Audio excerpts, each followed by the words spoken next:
In the Northern Ireland conflict, spying was a very dangerous game.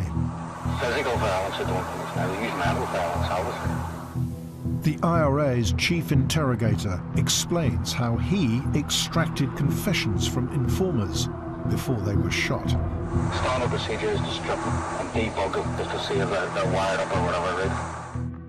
Except that for years, the interrogator was himself one of Britain's most important spies. They get you into a room, the blindfolded, right? Strip you. Codename Steak Knife. He was unmasked in 2003. Real name, Freddie Scappatici. They'll have you sitting there, right? Maybe the room's cold. They make you all sorts of promises. Now Steak Knife and his spy masters are the subject of a major criminal inquiry. Were fellow spies sacrificed so that he could continue to spy? Our Panorama investigation suggests they were. Everybody being what they are, everybody's a breaking point. And they think they're going to go home, but they don't.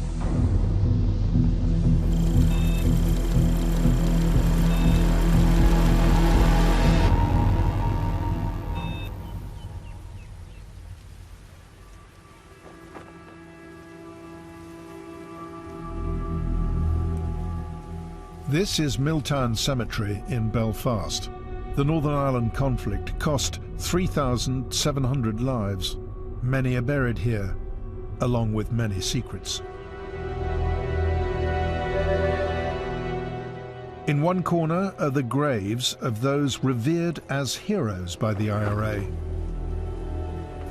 Elsewhere, the graves of those shot by the IRA as British spies. But in the murky world of agents and informers, some things are not quite what they seem. Officially, the Northern Ireland conflict was not a war. In truth, it was sometimes waged by the intelligence services as if it was. This is the story of how far the intelligence services compromised their peacetime values in an effort to beat the IRA. A story that some have been determined should never see the light of day. The IRA spent nearly 3 decades trying to bomb the British out of Northern Ireland. This was the markets area of Belfast, a tight-knit Republican community where Freddie Scappatici lived. Freddie Scappatici was a household name, very well respected figure in the markets. He would have been the commander of the provisional IRA in the markets area. Anthony McIntyre joined the IRA under Freddie Scappatici's command. You knew he was in the room. I mean, you could look around the whole room and you would have stopped at the Scappatici because he was somebody who was looked up to, somebody who was admired. When Republicans were detained without trial in 1971, Freddie Scappatici was one of them. He was amongst the most senior IRA members to be held, and one of the last to be released 4 years later. He was soon back in trouble with the law. I've learnt that Scappatici got himself involved in a large VAT fraud in the building trade. He was a bricklayer by trade.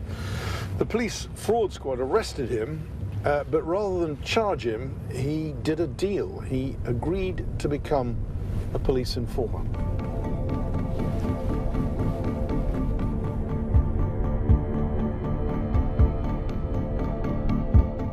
The IRA had also appointed him to a new unit to root out informers called Internal Security.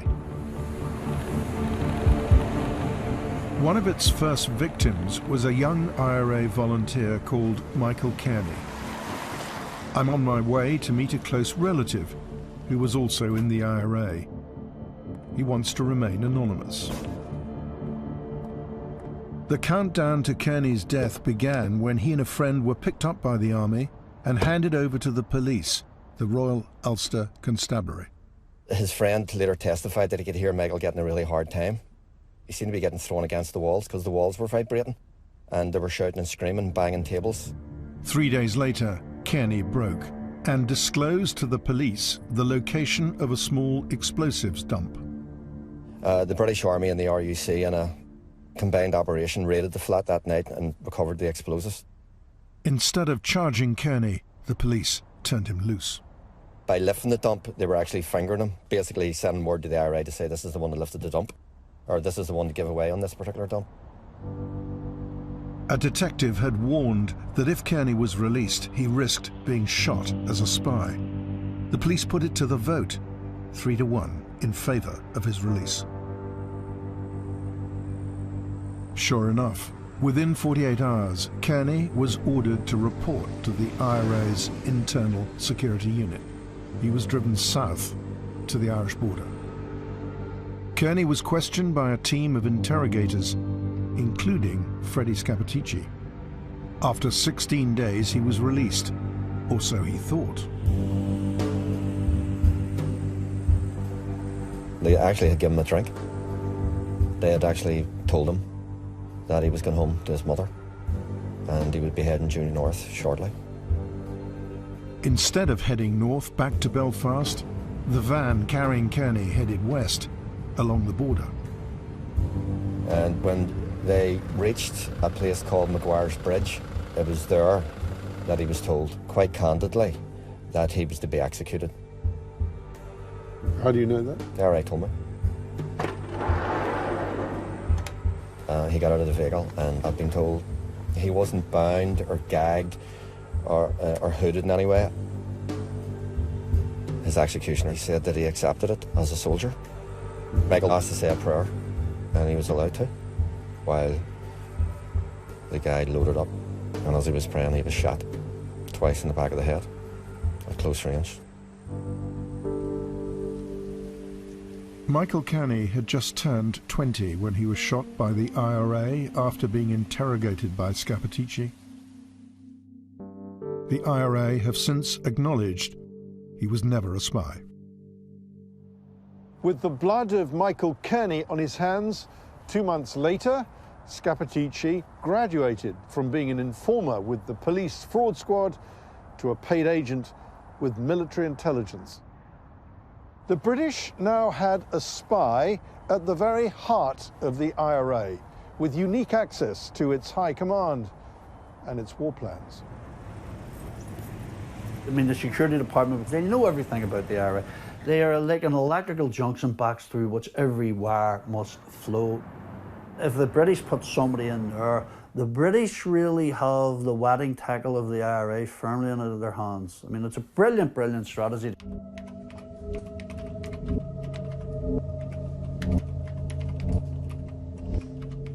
As a British agent, Scappatici was given a number, 6126, and a code name, Steak Knife. He was now feeding back to his army handlers what the IRA leadership were thinking and planning, and which of their agents were at risk of being shot by the Internal Security Unit, otherwise known as the Nutting Squad. Why the Nutting Squad? Because everybody who ended up being shot dead, a bullet in the head, a bullet in the nut, had to pass through the security department before they would end up getting killed. Touting or informing on the IRA was the most reviled thing that any Republican could do. Who knows what motivated Freddie Scappatici to turn traitor to the Republican cause? I gather he told his British Army handlers that he disliked gratuitous violence. Still, that doesn't seem to have stopped him from preparing his fellow agents for death, and sometimes pretty barbaric deaths at that.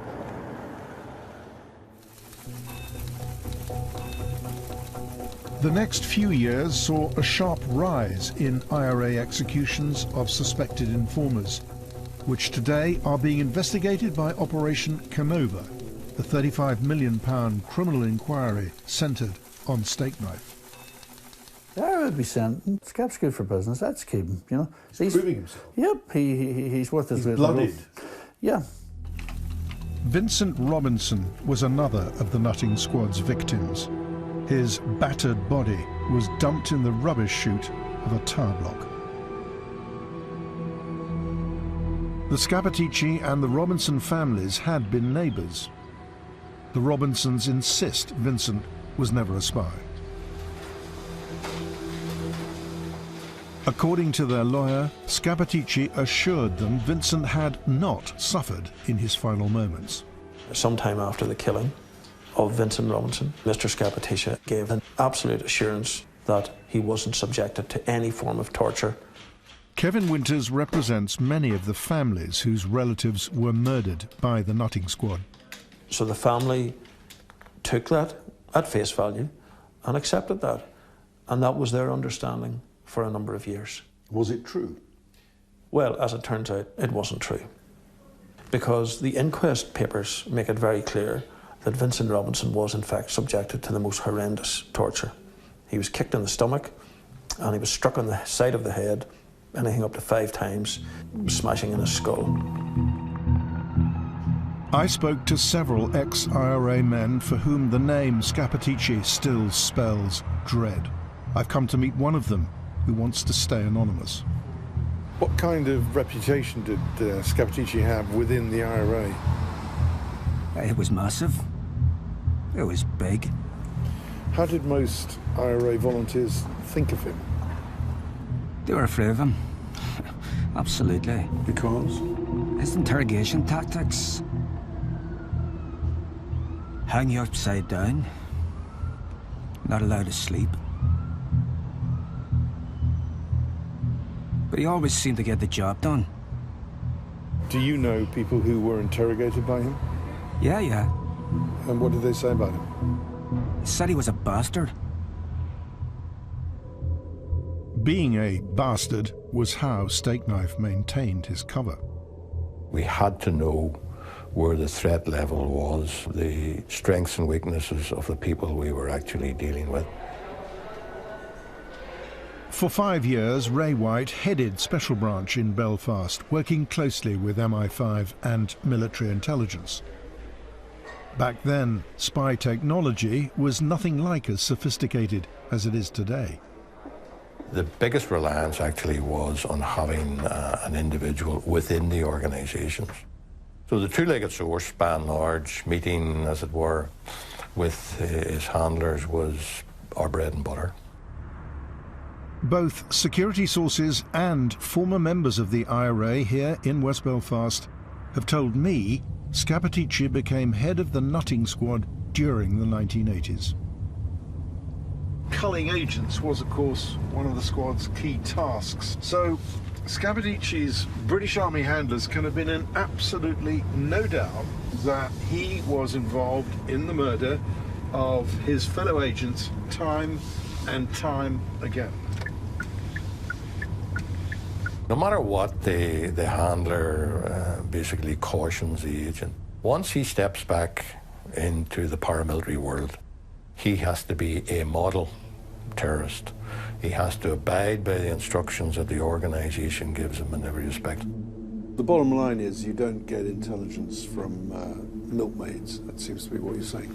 That's the aspect that even some of our colleagues today find a wee bit hard to sort of come to terms with, that you're actually doing deals with people who, as I say, had blood on their hands. A lot of blood while Scappatici was in the nutting squad. Operation Canova, the new investigation into Steakknife, was triggered by Northern Ireland's Director of Public Prosecutions on receipt of a classified report. It made for very disturbing and chilling reading. It paints a picture of an intelligence gathering operation at the upper levels of the IRA, during which many, many terrible things happened. Can you say roughly how many murders the evidence so far suggests the agent Steakknife was involved in or linked to? To some extent or another, yes, there is a connection between the agent known as Steakknife and at least 18 murders. That's a lot of murders. It is a lot of murders, and it goes back quite a period of time. So you were in the Special Branch in Belfast for 11 years. You must have lost some agents in that time. We did. Any How many? Can't say. We lost agents. What was the loss of an agent like? It was a hammer blow. It was a tremendous, as it were, psychological and emotional blow to those people that were the handlers. For the relatives of those shot as informers, it's been a life sentence. Ryan Hegarty was just 5 when his father was murdered. He learnt about this from the television news. Mr. Hegarty was shot in the head. His hands were tied behind his back. Well, I recognise his clothes because he was wearing the same clothes when I had last seen him. It has an imprinting factor on my life and also on my head. It's been living hell, to be truthful with you, because we've had to live with the stigma of what I was shot for. Frank Hegarty was an army agent who gave the British the location of rifles and ammunition in 1986. Nobody likes traders or agents, informers or whatever. And what were the sort of things that were said to you? Oh, it would have been up the IRA. Up the IRA, we got your da. We got your da. Taunting you? Oh, exactly, yes.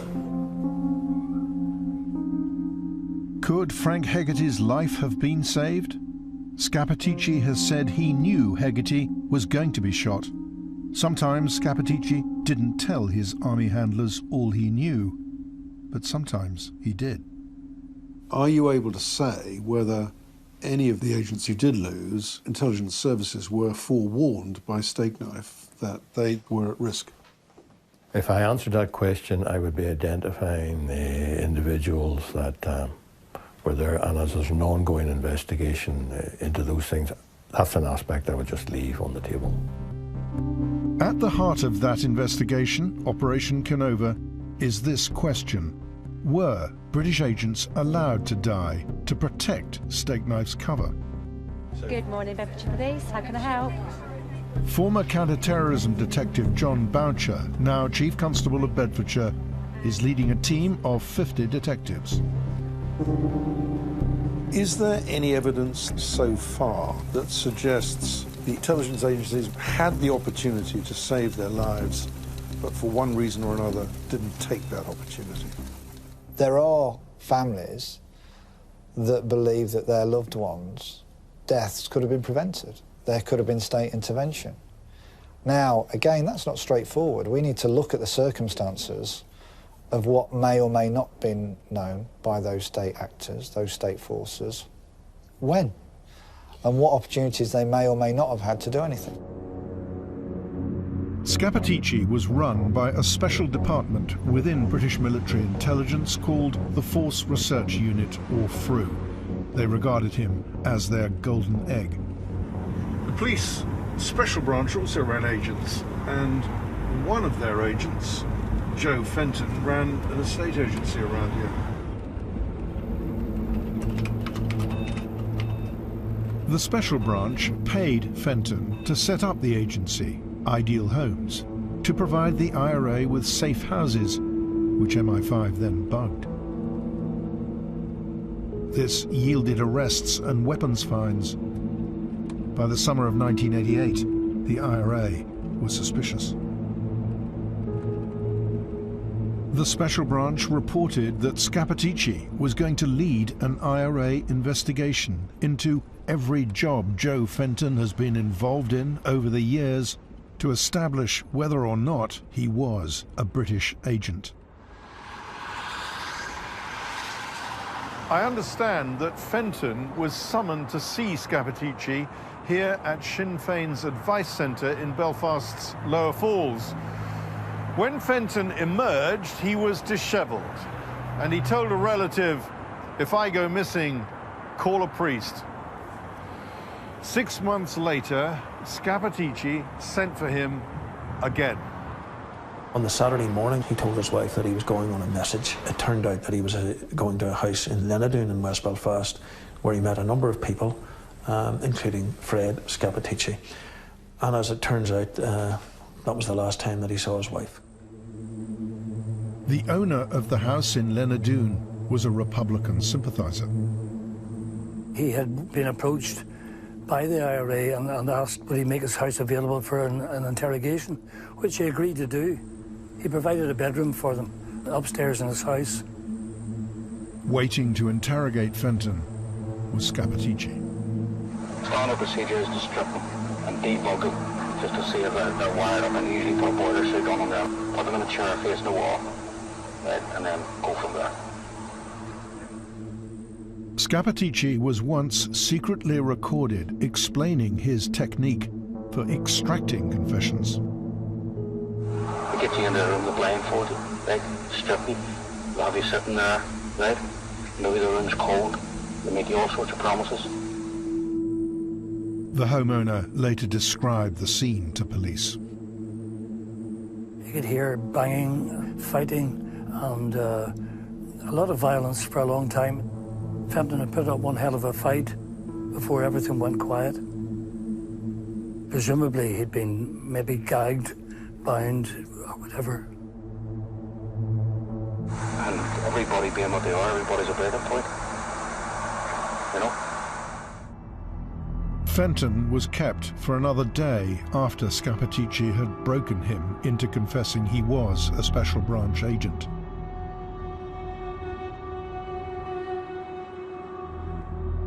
At 7 p.m, Fenton was led outside. Approaching a footpath, he made a desperate run for it. His executioner fired a shot that hit him in the back, then held him down and shot him 3 times in the head.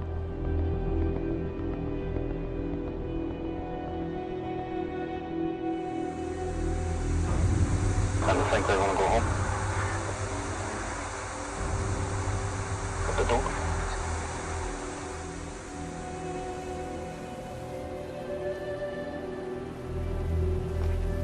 I understand that Scappatici had told his handlers that he was going to interrogate Joe Fenton again and warned them he won't survive this one.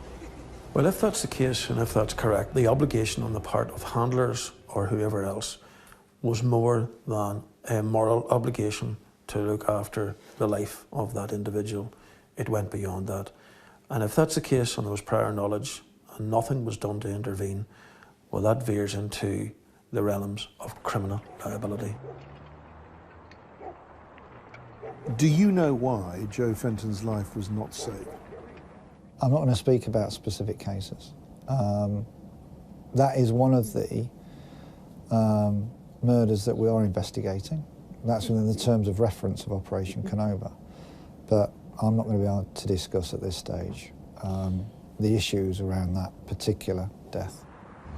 While the Army's Force Research Unit, the FRU, were responsible for Steakknife, the Police Special Branch were responsible for Joe Fenton, 2 British intelligence agencies with 2 different priorities. Did Steakknife's intelligence take precedence? I understand that when the Special Branch received his intelligence, the Army usually required this caveat: no action to be taken without direct reference to FRU. FRU sources have told me that Steakknife was providing a continuous flow of intelligence that was saving many other lives. Does that become a factor in terms of your analysis? You know, is there going to be a greater loss of life coming down the line? It really is a moral maze and a moral conundrum as to how you actually balance out. There must have been occasions when members of the intelligence services had to play God. You had to decide which life you were going to save. Did you confront those decisions?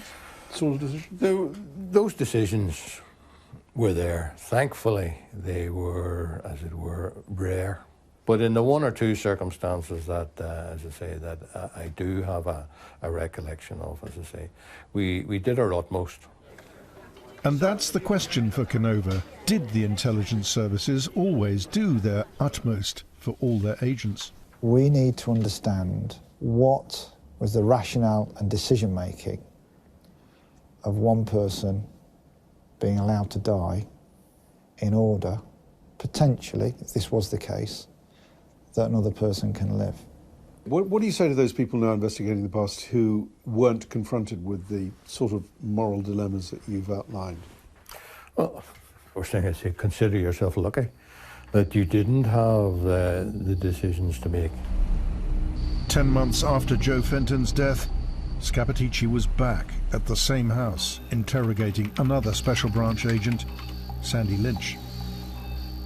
It was January 1990. Lynch later described his ordeal to the police. I heard a voice who I believed to be Scappatici, and then he said, "Do you know who I am, Sandy?" And I said, "Yes." He said, "I don't give two fucks because where you're going, you'll not be telling no one." Scappatici told Lynch he'd end up dead like Fenton if he didn't confess. He said if he had his way, I would get a jab up the arse and waking up in God's country, hung upside down in a cowshed, that he'd skin me alive and that no one would hear me squealing. As with Fenton, Scappatici warned his army handlers there was to be an execution. But unlike Fenton, this time the cavalry was sent in.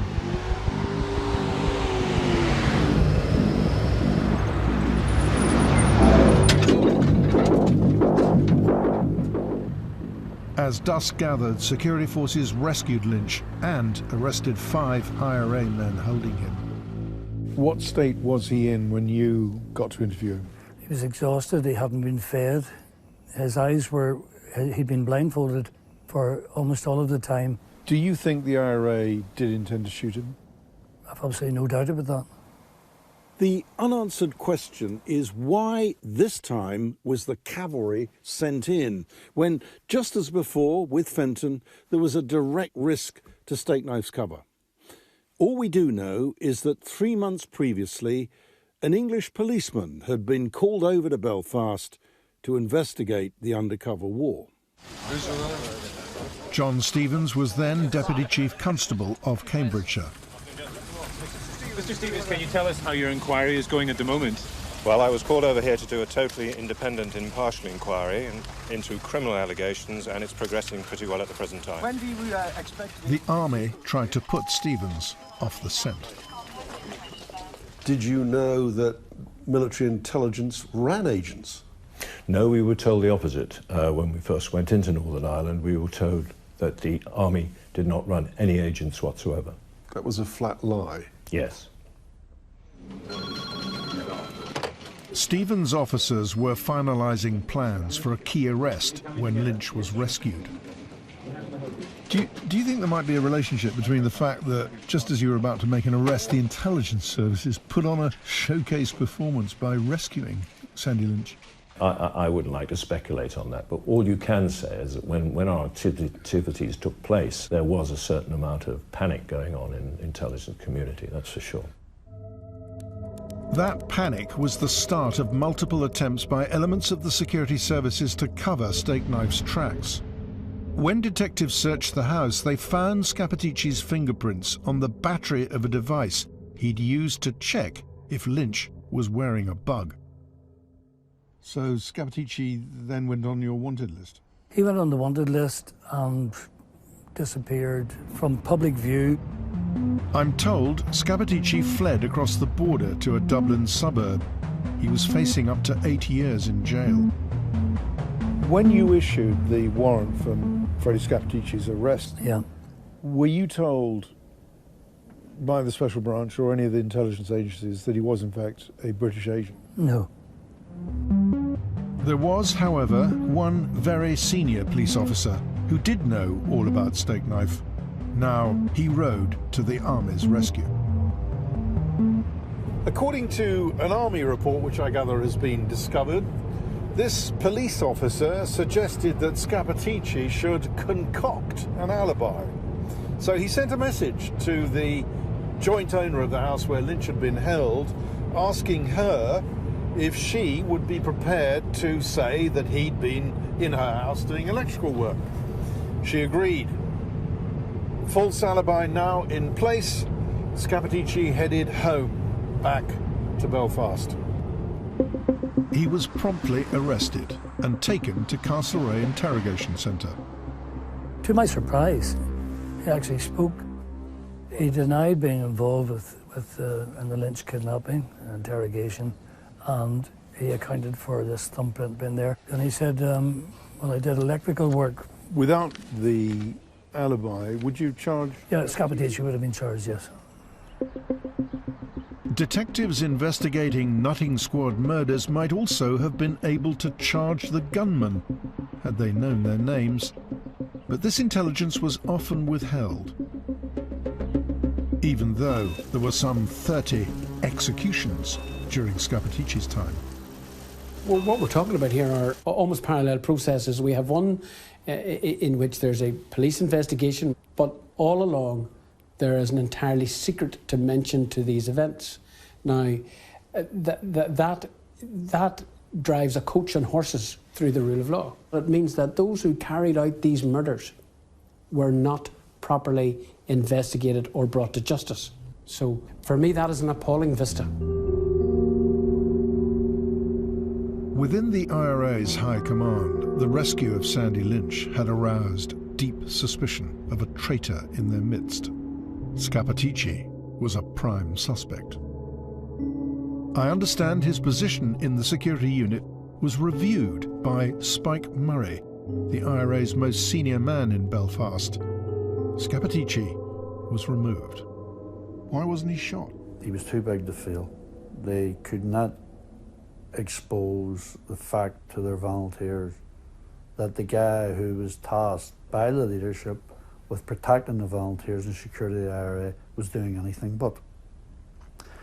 I also think that, there was a self-interest in the part of the IRA in not exposing them and not shooting them, because it would have invited an awful lot of questions to the IRA and to the leadership that had held them in place for so long. Out of power, Scappatici took his revenge.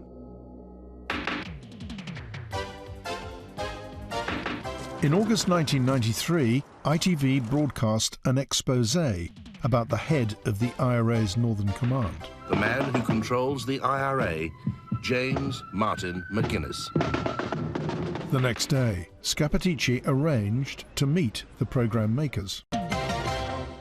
Calling himself Jack, he met them in the car park of this hotel just outside Belfast. He arrived in a very crisp, newly ironed white shirt and dark slacks. He's fairly self-assured, stocky, short dark hair, receding hair. Scappatici then vented his anger on the senior IRA members who were blocking his return to the IRA, including Martin McGuinness, who's recently died. He's a very cold person. He doesn't have friends within the IRA. He has what he calls comrades, but he doesn't have friends as such. Asked how he knew all this, Scappatici gave this wistful response. Well, I know it because, if we want to be straight here, I was at the heart of things for a long time, right? Right. I'm no longer at the heart of things, right? I haven't been for a few, 2 or 3 years, right? But I know what I'm talking about. We asked him how he felt about now not being at the heart of things, and he said, there's more to life than killing. You asked him if he'd actually ever killed anyone, and what was his reaction? He was evasive, and we were all under the impression that he clearly had. When the Special Branch learned who Jack was, they told the journalists if they broadcast his voice, he'd be shot. So they didn't. And there, Scappatici's secret life might have stayed secret, but for a former member of the Army's Force Research Unit. Ian Hurst left the FRU in 1990. 9 years later, inspired, so he says, by a new moral imperative, he told the Sunday Times the British had a major agent, codename Steak Knife. I didn't join the intelligence corps to conspire to commit criminal offences. Nobody has that dispensation. Nobody has the licence to kill. Meaning? Meaning, I suppose, the greater good, which is the old adage of, you know, you lose one life, but you save 100. It was 1999, and John Stevens was back investigating the undercover war. Hurst was interviewed by Stevens, who later sought access to Stakeknife's files from Army Headquarters, Northern Ireland. The documentation was a limited amount of documentation, and most of the documents had actually been destroyed, the Army said, through normal, regular procedures of getting rid of documentation which they didn't need. Do you believe that? Well, that's what they said, and I don't know. In 2003, Hurst upped the ante. Now he leaked Stakeknife's real identity to the newspapers. Scappatici was spirited out of Belfast and flown to England, where, I gather, MI5 offered him protective security, which he declined, confident he could bluff it out. He calculated that the IRA had every reason to support him if he denied he was a spy. And he was right. The IRA and Freddie Scappatici at that time had a mutual dependence on each other and a mutual interest in this story not coming out, and in this story been rubbished. Scappatici flew back to Belfast. There, he sought a meeting with the IRA leadership. They came to an understanding. This led to a call to a BBC correspondent. At the time, it all seemed a bit last minute, spontaneous. I went to West Belfast. That's when I met Freddie Scappatici. He gave me a bit of a glance and a bit of a look. Scappatici portrayed himself as an ordinary citizen, so insulted by the slur that he was a spy, he'd no choice but to go to a solicitor. My statement basically is that I am Freddie Scappatici. I'm sitting here today with my solicitor. I'm telling you I'm not guilty of any of these allegations. And I suppose my thinking about that now, there was no sense of nervousness in his voice, because he's delivering a prepared script that he knows people are on board for. Why do you think this labelled steak knife has been attached to you? I don't know. And just one final question. Were you at any stage a member of the IRA and involved in the Republican movement? I was involved in the Republican movement 13 years ago. But I have no involvement this past 13 years. And what about the allegations? Sorry. That's just finished. That's just finished. You got three. The British Army's master spy had put on a bravura performance. Just one thing I would like... no, turn the camera off, please. Yeah, sure. But then his performance had been choreographed by the IRA from start to finish. I'm told the IRA's head of intelligence was watching from across the street. I think it wasn't about saving Freddie Scappatici's life. I think it was about saving the skin of the IRA's reputation.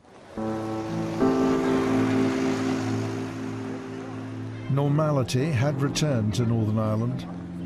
The IRA claimed to have fought the British to an honourable draw, instead of being pushed into peace, paralysed by the penetration of agents like Stakeknife.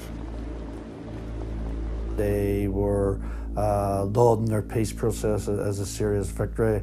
Now we're seeing that the man who helped make the peace process possible was none other than Freddie Scappatici, senior British agent at the heart of the IRA. As for Scappatici, his chutzpah knew no bounds. Now he demanded ministers deny he was Stakeknife. But the government wasn't about to end a decades-long convention. Further comment was made about the question of Stakeknife. Honourable members of the House will not be surprised if I say that I will not comment on intelligence matters. So, Scappatici took the government to court. He lost. But, crucially, I understand, he told a lie by swearing on oath an affidavit to say he was not Steakknife. And then Scappatici's nemesis returned, demanding the police investigate him for perjury. What was their initial reaction? Indifference, bordering on incredulity, which culminated in once put under pressure to come to a decision which took an almighty amount of time, quote unquote, it was uninvestigable. How a allegation, because that's what it is, it's only an allegation of perjury, is uninvestigable is beyond my comprehension. It either is a fact or it isn't. Reluctantly, the police conducted an inquiry, which I'm told was cursory. In 2007, they sent a file to the Northern Ireland Director of Public Prosecutions. The DPP decided not to prosecute Scappatici for perjury on the grounds that even if he had lied to the High Court, he'd genuinely feared for his life, leaving him no choice but to lie. And yet, Scappatici had voluntarily returned to Belfast to do a deal with the IRA, and he'd rejected MI5's offer of protective custody. In 2015, the new DPP, Bara McGrory QC, also seems to have noted a contradiction. I have serious concerns in relation to this decision. I understand a senior lawyer involved in taking that decision was the DPP's deputy, Pamela Atchison. She is no longer at her desk.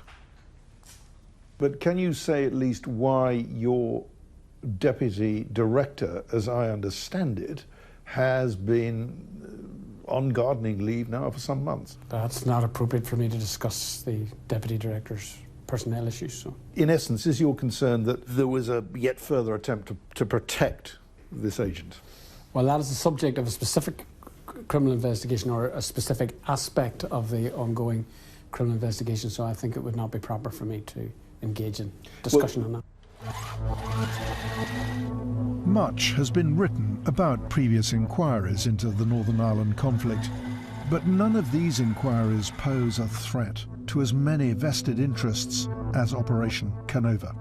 It goes beyond Steakknife, military intelligence, and even the prosecution service to those charged with the defence of the realm.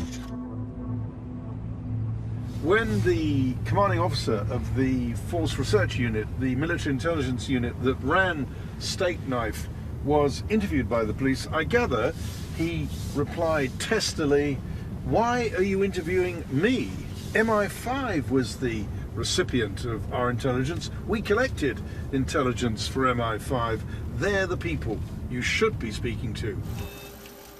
Canova also extends to those IRA leaders said to have authorised the executions, some of whom are now senior politicians here. If there's any group that might be uncomfortable with this investigation, it is the IRA, because if there's an agent engaged in a series of murders, then it was the IRA who sent them out to do them. That is why this case disturbs me so greatly, is because there was a potential complete corruption of the judicial and legal process insofar as investigations, prosecutions and trials were concerned. I think Scappatici has the potential to pull the roof down on all sorts of people, whether at the top of the Republican leadership or whether within the intelligence community and beyond. And I'll be amazed if we get to that point. Because?